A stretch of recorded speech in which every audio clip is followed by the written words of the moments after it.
सर्व भारत देश बघतोय या 2 दिवसापासून पूर्वीच जे आपल्या काश्मीरमध्ये घडलं आणि आपल्या भारत देशातल्या 25 नागरिकांना आणि परदेशातल्या 2 नागरिकांना तिकडे ज्या प्रकारे त्यांचं दुर्दैवी अंत झालेलं आहे, त्यांचं हत्याकांड घडवून आणलेलं आहे, त्यांना गोळ्या झाडून डोक्यामध्ये गोळ्या झाडून त्यांना धर्म विचारून त्यांना मृत्यूच्या घाटावर उतरवलं आहे।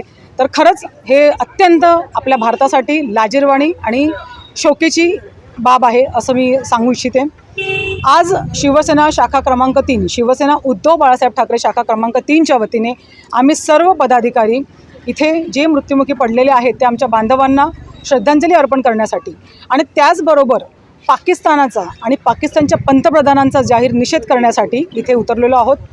तसेच आज देशामध्ये जे बसलेलं आहे केंद्र सरकार, त्यांच्या ह्या दुर्लक्षपणामुळे हा प्रकार तिकडे काश्मीरला घडलेला आहे, त्यामुळे त्यांचाही जाहीर निषेध करण्यासाठी आणि गृहमंत्री अमित शहा यांचा राजीनामा मागण्यासाठी आज इथे आम्ही सगळेजण एकत्र जमलेलो आहोत। कारण महाराष्ट्रामध्ये अतिशय गंभीर परिस्थिती आहे। त्यांची मुलाबाळं आजही शुद्धीवरती नाही आहेत। काही लोक ॲडमिट आहेत, ते सुद्धा शुद्धीवरती नाही आहेत। अजून किती लोकांचा आकडा लागेल याची खात्री नाही आहे, परंतु यामध्ये ही यांचे जीव पुन्हा ह्या येणार नाही आहेत। म्हणून अमित शाह आणि ह्या युती सरकारच्या लोकांनी राजीनामे दिले पाहिजे।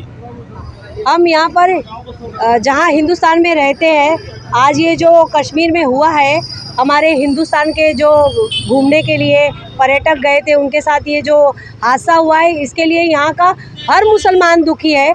और हम कहीं ना कहीं मोदी जी से रिक्वेस्ट करते हैं कि ये जो सब आजकल आप जब सत्ता में हो तो ये सारी जवाबदारी किसकी है?